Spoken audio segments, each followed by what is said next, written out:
All right, my friends, welcome to episode 147 of Prof and Dev Play Games. I am the Professor Larry at Prof Plays Games on Twitter. Over there is Anthony, the Dev, at SummerSpeak on Twitter. How's it going there? Doing okay. A little tired. It's been a big day of yard work and getting packed for family road trip. So Nice. Getting away from electronics and Wi-Fi and... Oh, I'm not going to get away from electronics. That's not happening. Of course, the Switch is coming with me. The Nice, DS nice. is coming with me. Yeah. I'm pretty sure the second place we stay is going to have like Wi-Fi.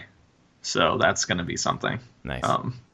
So it's kind of... Camping is not so much as complete get rid of technology as it used to be, I don't think. So You're what they call glamping, glamour camping. glamour camping is something even more crazy. I've seen some of that stuff when you're like, wow, Is is that that like really the, a tent? Like, yeah, a full bed. Yeah, exactly. If you're down in California, Yosemite has stuff for that.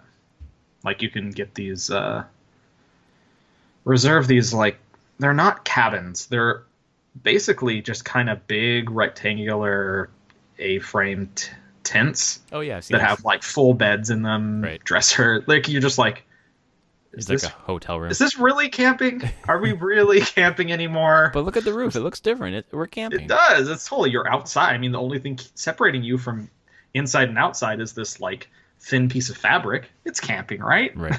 That counts. Oh, man. Yosemite is my favorite place on Earth. Yosemite's amazing. I love it. Oh, my God. Well, I'm jealous of your trip. I know where you're going, and that's a beautiful place, so enjoy Yeah. that. What do you plan on playing on your trip? Honestly, probably a lot of two things. On the 3DS, the Shin Megami Tensei Oh, yeah. I put some more time into that while on vacation. What's that called? Strange Strange Dreams? Redux, yeah. Strange Dreams Redux, Oh, I okay. believe. Uh-huh. And then I'm sure as a family we'll play Mario Kart. Oh, yeah, for sure. That's That's to the be main reason to bring the Switch. seems to be a recent obsession for the family. Yeah, and it's just easy to pull out and play. Yeah, for So, sure. I think that's probably all that we'll play, and even then, we'll see how much actually gets played. Yeah, lots of other things to do. Yeah, I could see myself playing 3DS in the middle, like in the tent, while I can't fall asleep and everyone else is falling asleep, because that's how it always goes. I've been revisiting my 3DS lately. Once I beat Chrono Trigger and kind of bouncing around to a few games, and I've started to realize that I don't really care about Virtual Console on Switch for Nintendo or Super Nintendo, because all the games that I would want to play are already on the 3DS, and they play just fine on the 3DS. So I would like to see Virtual Console for other systems, but I don't really care about those systems now because I already have it on the 3DS and it plays just fine and it feels good. Yeah, And looks good, I'm too. sure eventually a lot of those games will come to the Switch, but I mean, just if you have a 3DS, then you already have it. Yeah. So whatever. money on the table for Nintendo, as always. Yeah. So this episode, it is a slow news week. So Anthony and I decided to look from now until the end of the year at games that are coming out and discussing kind of in chronological order, just for the sake of organization, anything that's on the horizon that is exciting to us. Probably a handful of games, I think, for me. And the first one, it might be the same one for you, is Octopath Traveler. Yep. Oh, I'm so sad that I'll be on vacation during that. I mean, it will be here waiting for me when I get home. So I should just fly up to your house and intercept it, because that would be way Yeah, you cheaper totally could. than buying it myself. Oh, totally cheaper, just a couple $100 of airfare. That's fine. I've read some preview stuff for some people who are playing it right now. You might have seen Jason Schreier's little write-up on Kotaku. No, about I it. didn't. Oh, yeah, he was kind of miffed a little bit about them presenting it as like the spiritual successor to Final Fantasy VI, and kind of went off When on that did a little they- bit. There was an interview where they talked about how the game director said it's a spiritual successor to Final Fantasy VI, ellipses, in the battle mechanics. So nothing else, just in terms of the way the mechanics of the battles work. He said he felt like it was an evolution of what they did in Final Fantasy VI, which is very specific and different than It I is think specific. how Jason Schreier took it. He was thinking just Oh, successor. he didn't see that second. The He's a pretty smart dude, so I'm not sure exactly what's going on there, but a lot of the criticism was mistranslation? perhaps, or or just didn't hear that. Because I can definitely see the combat system being like a more updated of not even older Final Fantasy combat systems, the ATB type stuff. Like it totally feels closer to that than modern Final Fantasies. Right. Well, so and there was some with the 8 characters, the way that you're introduced to each of them is kind of repetitive. So you kind of do the same structural story, even though the story is different, but the structure of the story is the same. Which a lot of people were saying that kind of is how JRPGs go. There's lots of repetition as you go through, and there was some back and forth with his preview and people's comments. So he wasn't super impressed with some of the stuff, and that's the first preview that I've seen. I've been waiting for reviews about this game to decide whether or not it's going to be a first week kind of game for me or not. I don't know. Based on the 3-hour demo, I enjoyed it quite a bit. Good. Like, it's not even I care about. Really, it's a game where I'm like, because I had someone else say, like, I don't know, I'm going to wait for a review. I'm like, yeah, just download the demo. Your save game from the demo goes right into the main game. Right. Like, play the first 3 hours. It pretty much shows you everything that's in the game. Not everything. It shows you what battle mechanics are going to be like, what multi-party things, how other party members come into it. Like, there was nothing there. They're not hiding anything. Right. Yeah. So I'm like, and if that 3-hour demo floats your boat and kind of you like it, then you're probably gonna like the whole game. So well, I really liked the first demo, especially the battle mechanics. Like I thought the depth and the strategic nature of the battle was like right up my alley. Yeah. So, and I would say that this because the first one you didn't get multi-party member. Right. You get you get your multi-party in this 3 hours. Like the whole group of 4? I got 3. Okay. And I only partially got through the third. Like, but I had 2 characters. Like, I did one, and that's a lot like the first demo where you have your main party member and you had like someone along. You could call someone in to help you for a few turns, but whatever. Right. Like, but then I got my second character, and then it's like, oh, now you have a party of 2, and you can start doing bigger combos and more tactical play against groups of enemies. And then I got the thief. Like, I had just gotten the thief and done a couple fights with him when my 3 hours was up. So, and it was a 3-person party. And like, you can just see, like, if you like the battle mechanics, they're just going to get deeper because you're going to have full party. Right.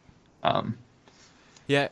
All indications say this is going to be a game that I'm going to want to play, and I'm excited about it coming out. I just have several games I'm playing right now that makes me think I don't need to play it right this second. But I'm looking forward to hearing. I'm particularly looking forward to hearing what you have to say as you play through it, because that'll build my hype, I think. Yeah, and I could see there's probably repetition in the structure of these characters. I mean, at the highest level, each character has a story. Something's happened to them. They need to venture off into the world. But they all have their own motivations for doing it. Right. Yeah, and his complaints. That is the standard thing, though. Like, yep, because you can choose any one from the start, any of the 8. Right. You can start anywhere and then just. But they all have to have a reason that they leave to go travel. Right, and his specific complaint wasn't that the story was wrote like he said each person's story was different and varied and interesting. It was just the way that the story was presented. Like, I don't know exactly what he said, but something like they meet with NPCs at an inn, and then they go on a quest, and then they enter a dungeon, and then they have another conversation. It was like those beats, the structure was the same, but the story, he said, was pretty interesting. But again, that's just one person's view, and I can't remember everything he said, but I haven't seen anyone else really have that in-depth of thoughts on the game this early. Yeah. So.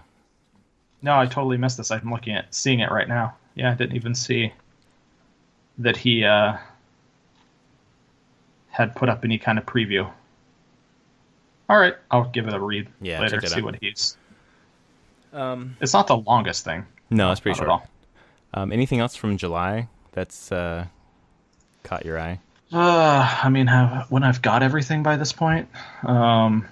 I mean, there's the X collection, but I don't think I'll get those now. Yeah, I'm thinking about getting one of them on Switch. But again, I don't know if it's going to be now or later, because Hollow Knight is going to take up a significant portion of my time. So Yeah, so I think I'm gonna hold off on that. There's nothing else that's like, oh, I'm gonna totally get this day one. Yeah, no, I think the rest for me, July is just Octopath. And then we move into August, and there are quite a few games coming out. Things like, let's see here, Okami HD for Switch, which is somewhat interesting to me. We Happy Few is finally coming out on all platforms, I guess, even though it's now a Microsoft studio. But I think the thing That's true.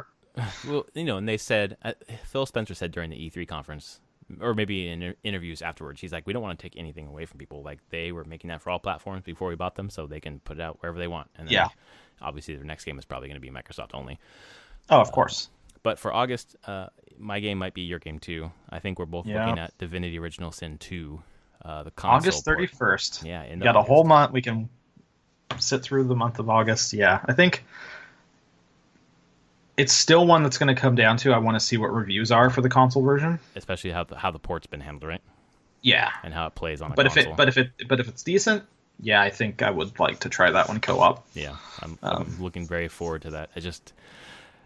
The way that we play late at night, PC is not going to work because the PC is about 1 foot from my bed, so I can't keep my wife up.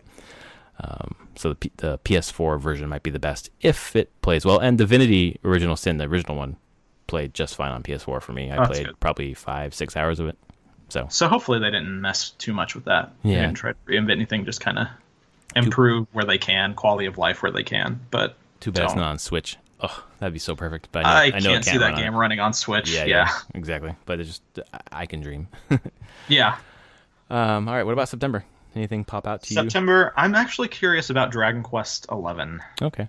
Have you played Dragon Quest before? I have not, but I have a couple people, coworkers back in the PopCap days that would put hundreds of hours into Dragon Quest games. Dang. Hundreds. They loved these things. And so there's something about it like, okay, 11, first one on the Switch, it's using Unreal 4. The one that comes out in August or September? Yeah. It's not the Switch one. Oh, that's the PS4 one, right? Yeah. That's not Switch. It's supposed to come to Switch later. Later, it's coming to Switch. Yeah. That's the thing. I may not get it for PS4 then. I was waiting. I was wanting it on the Switch. Right. Because that is, well, really, the last big chunk of them have been like 3DS for the most part. Right. Well, there's a couple. I've been looking at lists of like, best RPGs on DS and trying to like build up my handheld collection, and several of the Dragon Quest games from the DS are on that list. So I assume those are the ones that your colleagues put all their time into. Yeah, they did. Oh, that's PS4. So no, not in September will I be playing that, unfortunately. For me, September, nothing really stands out to me except for I'm curious in like a bystander sort of way about Spider-Man. I don't think it's one I'm going to grab. As I mentioned many times, my brother liked Spider-Man, therefore I did not. So that's how I based all my life and my likes in my life. It's definitely one that I don't know if I'd... It seems like Redbox material for me. Mm-hmm.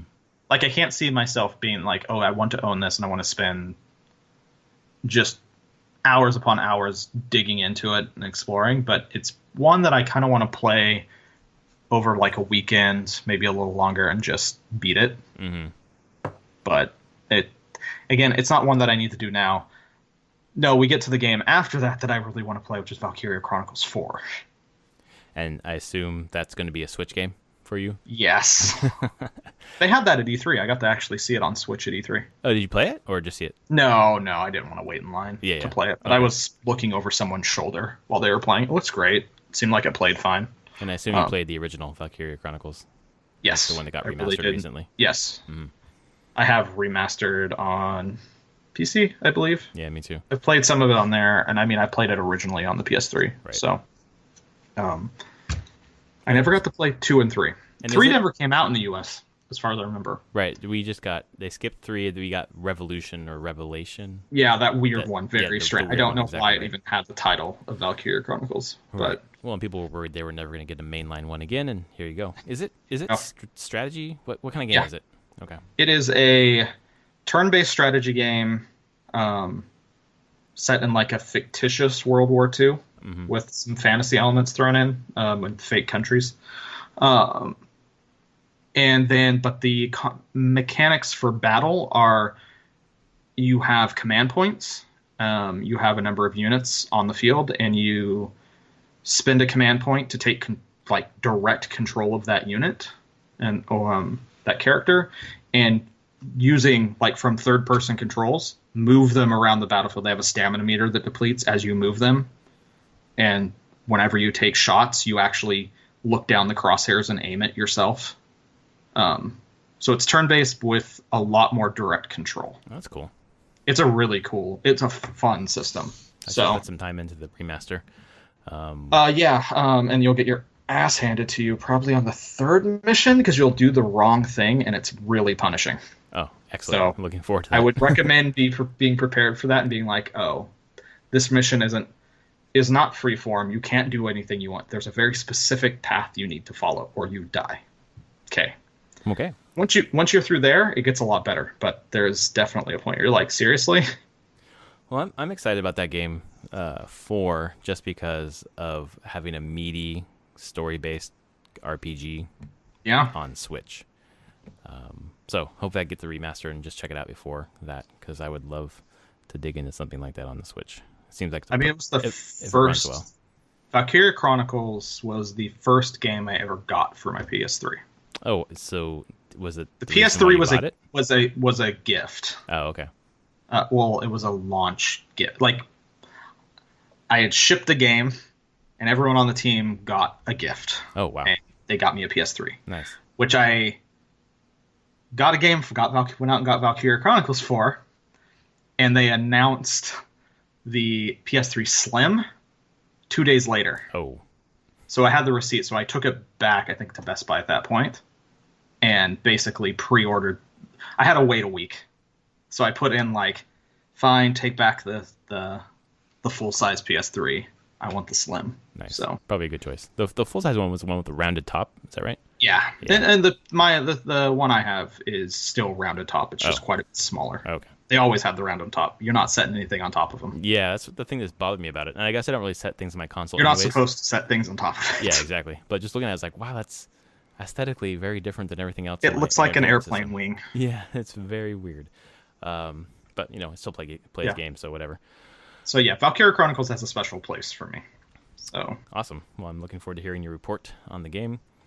Moving into October, there's a ton of shit coming out in October, of course. I think I don't even know how I'm gonna. Well, I think we both probably have our eyes on the same game. Yeah, AC Odyssey. Which I watched a ton of E3 videos, went back and watched a bunch of trailers, and then I pre-ordered the Steelbook edition. It looks really good. Oh my god. Looks like what I want. Yeah, it looks really, really fucking good. Like this is maybe it looks like it could be the best Assassin's Creed game. It could be. I mean, they're doing a lot of new stuff, which is nice. And, well, not new. A lot of it is from Origins, but it feels like it's Origins really mashed together with, like, being like, we're not just going to dabble into RPG. We're going to be full RPG. Right. Which could be a lot of fun, honestly. Yeah, I'm a fan of branching dialogue choices, and if it's done well, it could add. Like, if I think about how Origins was and then add that kind of thing into it, it would just make it even better. And Origins, I thought, was really good, if not too big and too much to do. So yeah. The other one for me in October is, which I do have pre-ordered, and we'll see if I keep it, is the R-Wing Starlink. Oh, yeah. I don't know if I want to keep it, but I do have it pre-ordered so I could get an R-Wing. Just based on the fact that most of the Ubisoft games that have come out in the last 2 or 3 years, I've pretty much liked all of them. I have a sneaking suspicion this might be a pretty darn good game, and I think it's the only way. It's Star Fox Zero. Better than Star Fox Zero. It's pretty much the next Star Fox. Exactly. As far as I can tell. God, Star Fox Zero was garbage. I know I say that in every chance I get, but God, that game was awful. You beat it though. I did. You can talk about it. You've played the entire thing. I did. I was talking to my friend here, and he was commiserating how much he hated it, and he just couldn't even beat it. And I was like, I had to see my way through it. I had to beat it just so I could be like, I saw everything it had to offer, and no, it never got better. Man, so this is gonna be better than that game. So I think that's worth the price of admission, I guess, if you're a Star Fox fan. But there's a lot of things that are better than Star Fox Zero. So Yeah, and then at the end of the month is Red Dead 2. yeah, I'm not gonna play, I don't think, but I'm curious because there's the potential for that is just going to bowl over releases in November. absolutely. I think that's why everyone tried to get away from it. Yeah. Except for Just Dance. Just Dance 2019 is not afraid. Oh yeah, why not? Soul Calibur 6. Holy crap. Yeah. Geralt is. Oh I yeah. want to see. I'm not going to spend $60 on a game just to play as a fighting game as Geralt, but it's say a that close now. thing. I know exactly, but And you'll see it and you'll be like, oh, it's Geralt. I'll try not to watch any videos. It sounds pretty cool. Yeah. But Red Dead Redemption 2, my friend, a different friend here, has it pre-ordered, and I'll probably play his disc eventually. But I still have Red Dead Redemption to play and beat, and I just cannot get through those first opening hours. It's just pretty damn slow for me. And I know that's sacrilege. I know it gets better later, but it's not a game that ever clicked for me. And there are lots of great games that just don't click for me, and that's one of them. Yeah. Another game in this month that I'm excited about is actually Mega Man 11. It does look really cool. And the people who I've heard in podcasts and read previews about, the people who are saying the art style, but once they play it, they're like, this is fucking Mega Man. It is really good. Really, it's Mega Man Plus, because they've added some new mechanics that like just enhance the game. Yeah. So I'm really looking forward to that. I have no idea what the price point is on that game. And I imagine I'm probably going to play it on Switch, because I'm playing everything on Switch right now. Everything I can. If it's available on the Switch, why wouldn't you play it on Switch? For the same reason you're going to wait to hear about the performance issues for whatever game you're talking about. Yeah, I guess that's the only thing, is if I worry about performance. Yeah, that's it. But like Mega Man 11, I'd have I saw some of that. You were with me? We saw some of that at E3. It was on the screen. We did, but I didn't know what it was being run on. I don't know what it's playing on, but it doesn't look like it has enough complexity graphically that it would be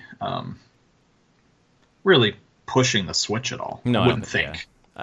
I'm ignorant on a lot of the back end, so I'm not sure. You know better than I do. This would be where I'd say, if it did have performance issues on Switch, then their back end programmers and engine programmers are very bad. Like, there's no way what they're showing there should have problems on Switch. Cool. And then I'll probably I will, if it will run good on Switch, that's where I'm gonna get it, because that's just that's a game made for Switch, I think. And you're pretty right. Like, November is pretty dead. Yeah. I didn't realize this. How little. It's a pretty short list because everyone got out of the way. And what's in there, like the list here from GameSpot, is Overkill's The Walking Dead, Ride 3, Hitman 2, Fallout 76, and Pokemon Let's Go Pikachu, Let's Go Eevee. And looking at those games, the only one that Red Dead hits is Fallout, right? Is Fallout. Yeah, like, that's the only one that would probably be the competing somewhat directly. Right. Pokemon is totally going for a different audience. Yep. And So, Hitman 2 is not anything similar at all either. No. Yeah, everyone got out before Red Dead, so that means October is just fucking stacked. The last thing I want to mention from October is Forza Horizon 4. I like the Forza Horizon games on Xbox, and I got during E3 there was a sale on Xbox Game Pass, $30 for 6 months, I think, and this is going to come into Game Pass along with some other So what is stuff. Game Pass? It's basically, actually explain it to me. Okay, so what Game Pass is you pay, I think it's $10. $10 a month. And then you have access to a catalog of games that they rotate every month. Third-party publishers bring their games in and out, but Microsoft published games are in there permanently, basically, including new releases. So I pay $10, and then I can download any game in that catalog, play it as long as I want. It's Netflix for games, is what it is. For specific games. For specific Mostly games, Microsoft. exactly. It's a list of, there's like 100 games right now. Like Fallout 3 just got on there. Oblivion's on there. But it's not like streaming at all. No, it's not streaming. It's actually downloading it to Exactly. your system. You just download it. So it seems, instead of paying $60 for Forza Horizon 4, which is a game I'm going to play for, maybe 20 hours and then probably not touch again, I can pay $10, play it for those 20 hours, then play a bunch of other games too. Like We Happy Few I could play, go back to State of Decay, throw on some Sea of Thieves, all for $10 a month. Well, actually, $5 a month because of the discount. That actually Sounds like a much better deal than the EA thing. Yeah, I mean, I Just had because of the number of games you're getting from the Microsoft one sounds way better. right, and with EA Access, I had that before. New games, you got like a trial, but you got a discount on buying them, but you didn't get to play the new games Yeah. until they got put into the vault. This is just Microsoft's first party games, like they're in there day one. Like you can either buy Forza Horizon 4 or you can just have Game Pass and just play it. So it makes sense for Microsoft, especially the games where they're basically games as a service. Like State of Decay 2 has obviously a campaign and a story or whatever, but they're selling a bunch of cosmetics and a bunch of packs and whatever else. So if you get the game on Game Pass and like it, then you'll probably start buying DLC. Oh. So I guess it's a moneymaker for them in that way. But it's Netflix for games that you can. It's PS Now with new games that you can download. So That's cool. But I'm saving because it's a 6-month pass that I have. I'm saving it until October because I want to start it when sense. Forza comes out, and then I can go backwards and play. Yeah, that makes play total sense. State of Decay and We Happy Few and all those other games. Terms of November, probably for me it's Hitman 2 because Hitman was fucking awesome. Hitman was just a murder sandbox puzzle game, and it was right up my alley. It was awesome. I played. When my daughter was first born, that game for hours. I need to try that one. God, it's so I good. think I have some of it. You downloaded the free pack. I think I told you about it, and you grabbed it. Yeah. So I at least have the first episode. And that gives you enough of a taste of what it is, and you can. Yeah. There's so much replayability with just that episode that that might be enough for you. And yeah, I don't know if Fallout 76 or Pokemon is day one for me. I don't even know if Fallout 76 is something I'll play in the end, but I'm curious enough about it. So we'll see as the time gets closer if I care. The Pokemon one stuff I feel like will happen later. Especially because of the children in your life. Kids will enjoy quite a bit. Yeah. Man, for me, Fallout 76 is another bystander game. I just want to see what happens with it. Kind of. If I want to play Fallout, I'll go back and play 4 because I only got halfway through that game. So, I guess 76, the big thing is if it gets down to it, I have a group of people I know playing it, or like, hey, come play with us. I'll probably get it, and because it's always fun to be there at the ground floor of new online things with people you know, like Monster Hunter World. Yeah, I mean that was a blast. It's still a blast actually we can get to the point now where there's like so much stuff coming into it that it's kind of overwhelming. Like every week there's something new, every 2 weeks, and it's just like I can't keep up with this pace. And does it make you not want to try, not want to play it again? Kind of. Yeah. Just because you're just like, holy crap, guys. I'm sure for the people that are hardcore into the game, it's amazing. Like, if this game is your hobby, oh my god, you probably love it. But it's not my hobby. It can't be my hobby. I have too much other stuff going on. Right. So, but it does make me go, oh, it's a lot. But probably when the Final Fantasy stuff comes out, I'll probably log back in. Oh yeah, they're doing a crossover with 14, right? Yeah. Get my bar. Did you ever play 14? Yeah, I played to like level 20 or something. Oh, okay. I played it on the PS4 beta, mm-hmm. and I've played it on PC some. If I was going to go back and play an MMO, I probably would be playing it. It was quite a bit of fun, and I had a lot of flexibility. I'm just, even with that, realize I'm just not in a place in my life where I can play an MMO. Yeah.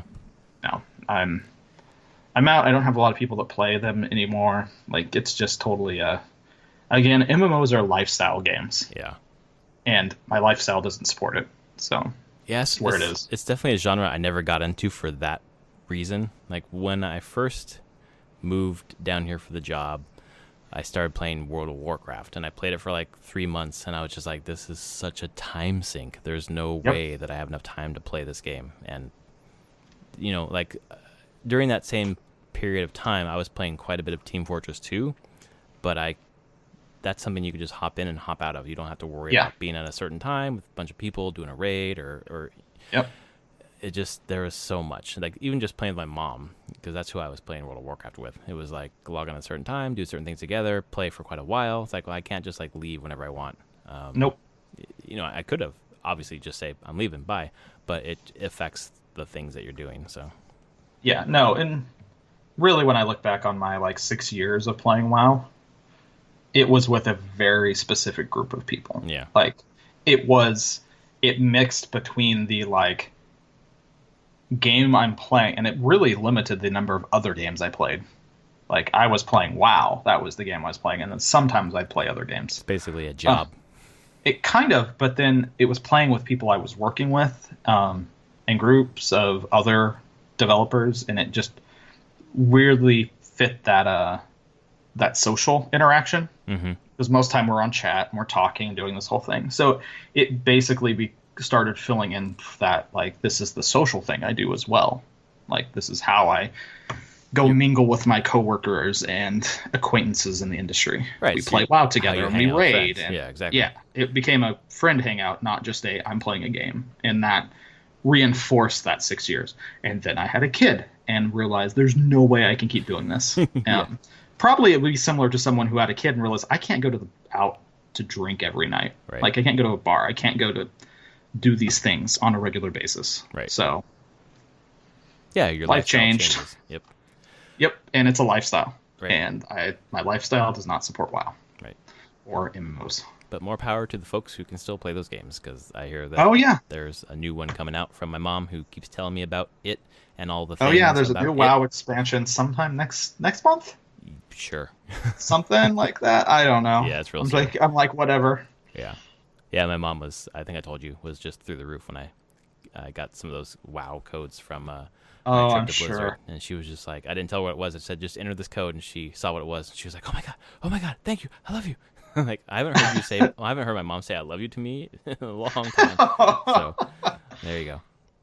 That's You were the best son. I was. I think you already were the best son, but you've now just locked it in completely because you've given her WoW things. Shout out to my brother who's probably listening.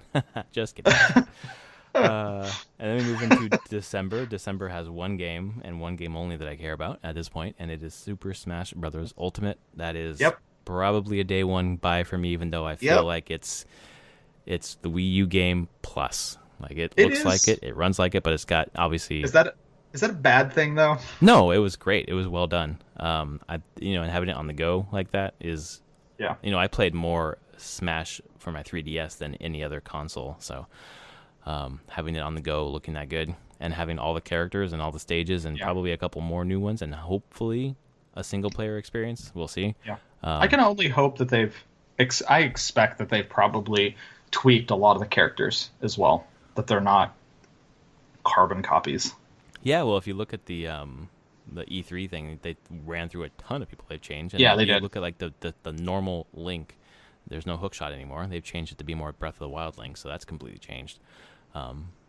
Yeah. So I mean, it's like Wii U Plus, and then also like drastic balance and gameplay change. Mm-hmm. Like, I mean, it's Smash. Like they don't want to deviate too far from the formula. Right. So I'm excited. It should be a lot of fun. I'll get my ass kicked. Yeah. Is this gonna be a close to day one game for you? Oh yeah. Because I would love to play it with you. Oh, you'll destroy me. What? I think I told you about at E3, my friend does social media for Activision or for a company that does it for Activision or whatever. And he went over and did the competitive Smash and got second place. Yeah. I've played him like 100 times. I've never, ever beat him. I've come close a couple times, but never beat him. So, yeah, I suck too. At what point do you just say, like, no, you just win. It's cool. It's just because it's fucking fun. I don't care if I lose. Yeah. I would love to win, but it's fun losing. Like, I learn from him. I just love playing Smash. I just don't think I'm Twitch and can do as much Twitch anymore. Like, my reflexes aren't fast enough to actually, like, respond to things happening. Yeah. It's the same thing, first-person shooters and as well now. Like, there's just genres as I've gotten older, I can just tell that I'm just not as good at. Right, for sure. Makes me sad. Well, I was thinking about that. Might be a good transition if there's nothing else to talk about in this topic for you. No. Okay, well, that was the games we're looking forward to this year, and to transition over to the game I'm playing, a couple games, but one that I spent a ton of time on this week was Celeste. And Nice. I kept playing it thinking exactly what you were saying, like, do I have the reflexes? Do I have the twitch ability to get through this goddamn game? So I was watching Summer Games Done Quick, and quickly it should be again the Celeste run that we were talking about, not the Tazbot, but the race between the two. Yeah. And it just reignited my interest in that game. So I went back. I'd gotten halfway through back in February or March, whenever it came out. But then this week I beat it all the way to the end. It took me 2.5 hours to beat the final level, the summit. Wow. 2.5 hours and 350 deaths. And I realized that game was billed as being difficult, and it is difficult, but it's also really easy. And why I say that is because if you had to do everything in one run, it would be just monumentally difficult. But it resets you so quickly, just like Super Meat Boy did. That there are some places, some rooms, basically, that I spent 100 deaths in, and then I finally got through. And once you get through that one time, you're done with it. So it's just so easy to restart and to do the thing you do once, that it was easy for probably the most difficult game I've ever played. I see. And this is just the A sides. Like, I went through. It was forgiving. It was forgiving, exactly. And it was like, the game design was smart to let people just keep trying again and again, quickly. And there's basically no punishment for that. There's no game over. There's no going back to the beginning at all. And then on top of that, you could turn on assist mode, which I never did, but I know there's like cheats where you can, like, I don't know, jump as many times as you want in the air or whatever, because it's limited to 1 or 2 depending on where you are normally. But then I did the B-sides. I went through today going and getting these little cassette tapes that are hidden in the worlds, and then it opens up or unlocks the B-sides of the world, which are remixed levels that are way harder. So I beat the whole game, went to the B-sides of the very first world, thinking this will be kind of easy because it's the first world, and I got my fucking shit kicked in. Like, it was awful, and I was like, okay, I need to turn this off because I'm getting my ass handed to me, and I need to change a pace.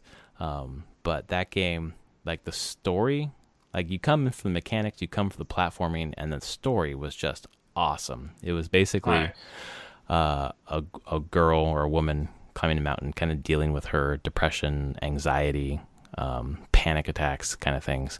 And the story turns out she's basically fighting herself. Like, there's a personification of her anxiety or whatever that she's battling. And there's the story revolving around fighting herself and how she needs to stop fighting herself and using those emotions, those feelings to kind of like help her and come together as one person.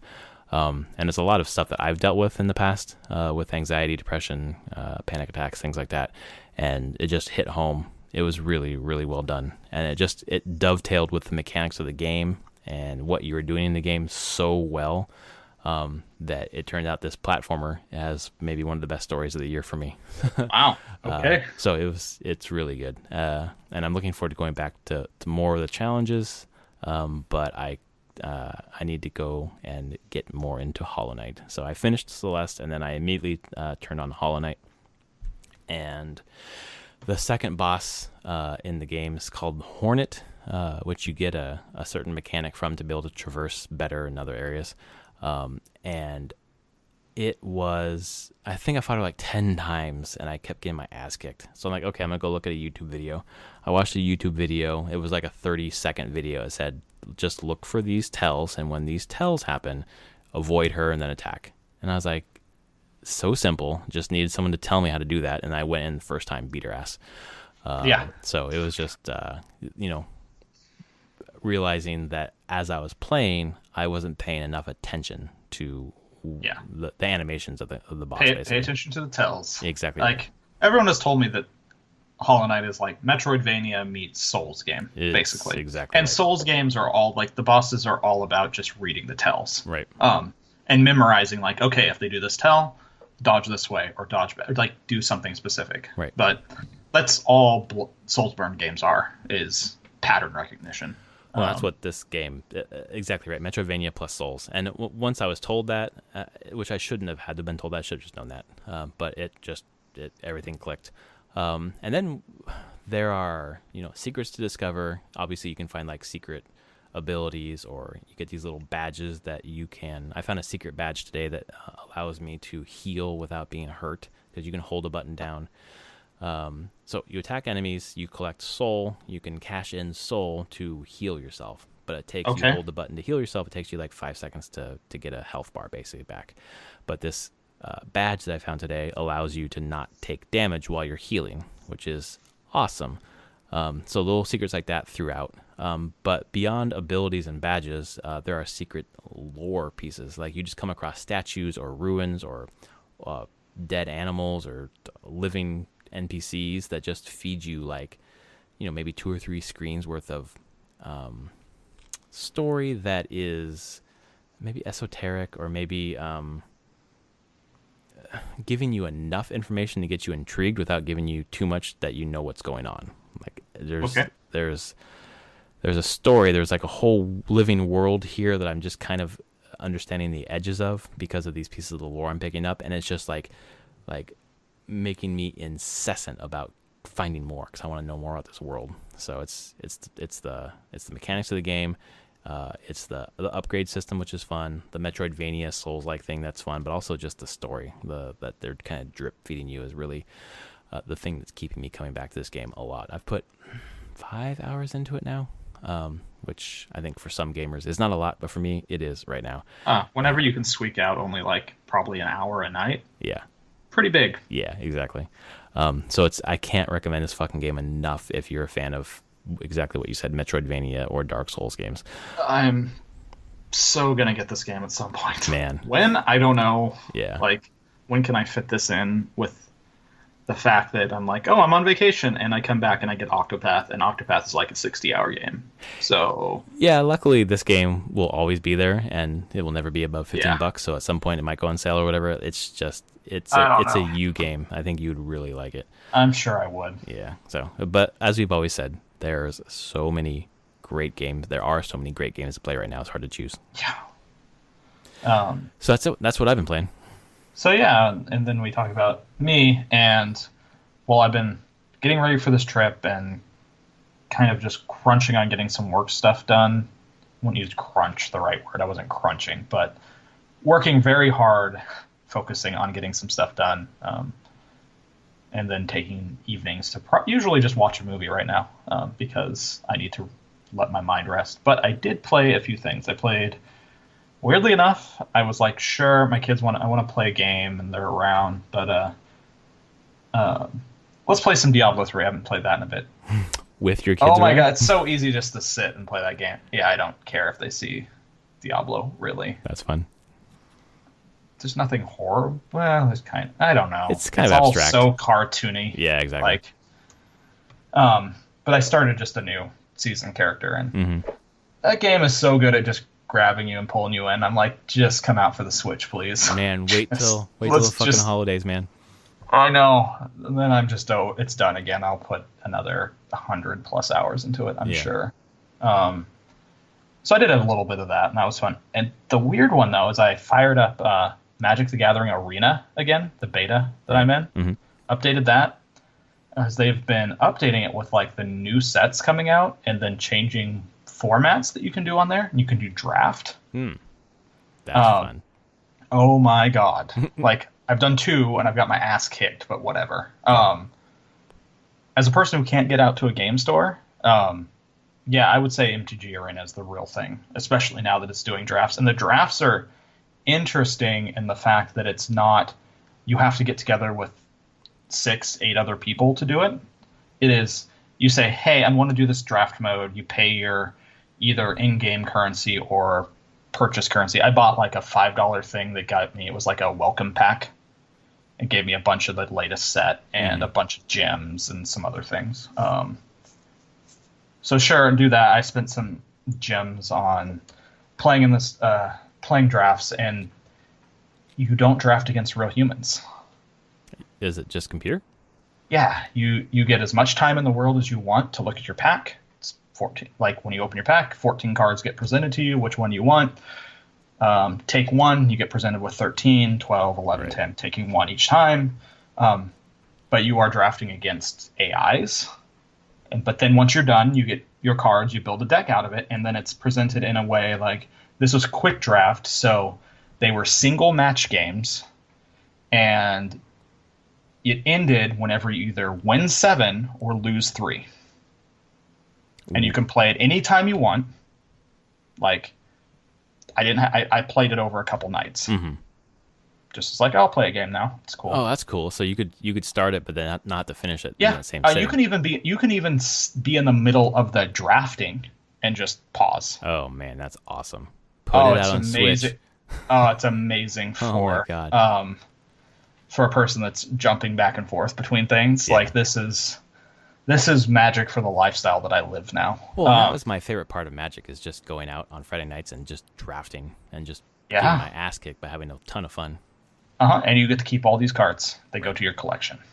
If that is your favorite thing, like this will offer you that in the end. Any chance it's coming to Switch, or is it only PC? It's only PC now, but they've said it's built in Unity. They definitely will be bringing it to Mac and Linux. Mm-hmm. And I would imagine at least mobile stuff. Right. Oh, that's true. Mobile would be fine.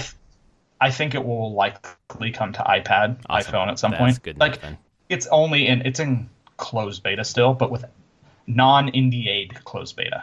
Oh, That's nice. why I So you can about talk it. about whatever you want. That's why, yeah. People can stream it. You can go watch people playing it on I Twitch all might the do time. that. Like they dropped it. They haven't announced when it's going to go to open beta yet, but I would expect probably this fall would be open beta, and then release like fully next year sometime. Oh man, that's so awesome to fold in instead of going on a Friday night, carving out all that time to do the drafting just to do it from my bed. No, you could on an totally just iPad. do it from your bed, and you can do it. And you're like, fine, I got through a pack of drafting. Fine, I'll just pause right now. I'll come back to it later. It's fine. That's great. Oh, It's really, and they offer every other type that you can do. yeah, of course. Standard, constructed, ladder, like quick constructed, where it's just like, hey, just play a quick game with whatever constructed deck you have. They're one that because they rotate formats out as well. Like the draft right now was the latest set was Dominaria. But there was a draft like sometime in the early week that was cheaper, but it was a draft from like Amonkhet, which was a previous set. So they definitely just like time rotate in currently in the beta, and they're just testing all of this in the beta. Like they're just like, let's see what people like and don't like. But they also did this thing called they called it Quick Singleton. So have you heard of Commander? Mm-mm. Okay, so I won't go into that. But this format, and actually Wizards is going to be pushing this as like a format stores can run and do. It's a 60-card deck. You can have only one of all cards except lands, basic lands. Oh, more no, I than have heard one that. I've heard of copy. that. And then 60, and this is a 60-card deck like Right. that. Commander is 100 cards, and you have a commander, and your deck is all singleton, all one single copies of all the cards except basic lands, but the mana on them has to match your commander that you're playing. Oh, dang. And a commander is a legendary creature of any legendary creature you want. Mm-hmm. This isn't that. But it just does that single, like you can only have one copy of any card in there. It just makes for like, these aren't games that are like hyper competitive because it's so random, but it's just a ton of fun. And they did that for a couple, like that ended like last Sunday. Like I briefly got on and saw it was there, but I couldn't make a deck in time. So, Dang. And this was the game, correct me if I'm wrong, where you played the beta earlier and weren't so hot on it because of the time or the speed of the game or something like that? Yeah. They've done a lot to fix that. Like, it skips a lot of things. If like, it can take as much time or as little time as you want now, in a lot of ways. Oh, that's cool. If you don't actually have a card that can be played during a phase, it just skips it. It just keeps things rolling. So it does they've added a lot of smart stuff in where it's not like you don't have to confirm everything all the time. So it makes games go a lot faster. It's still Magic. It's not Hearthstone. Yeah, so right. it's more complicated. You can respond to people playing cards and the whole thing. So, but it won't give you the opportunity to respond to things if you have to have something in your hand that's flagged as like, oh, this could be cast right now. If you don't, then it's not going to pause and wait for you to do something. They've done a lot of improvements there, and they've just added all these formats, which has been nice. And that's where I was pretty surprised checking it out now, since they've added everything, being like, wow, this is actually shaping up to be really good. So awesome. That's really good to hear, because Magic is fun.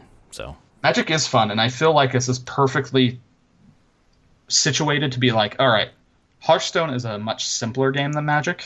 Right. But eventually people will burn out of Hearthstone and want something more complicated.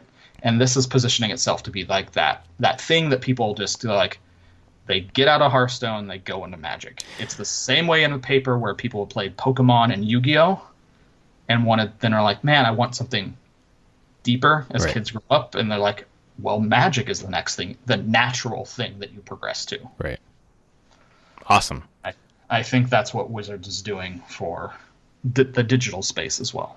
Well, that pretty much guarantees an iPad game of this. Oh, I'm sure. Because there's no reason they wouldn't. I mean, Hearthstone's so popular there. Yeah, that makes sense. Yeah. Awesome. And it just makes all those card games, like Gwent's got to come there eventually, right? Like, that just makes sense to have it on a touch-based system. Yeah. I'd love to have Gwent on there just so I can read the damn cards. That'd be great. Those are the two things that I've been playing this week. Awesome. I haven't been making, my game. Making your game. Playing your game. Playing through what you've created. I've actually been playing a decent amount of it, which has been nice. I'm looking forward to learning more about that one day.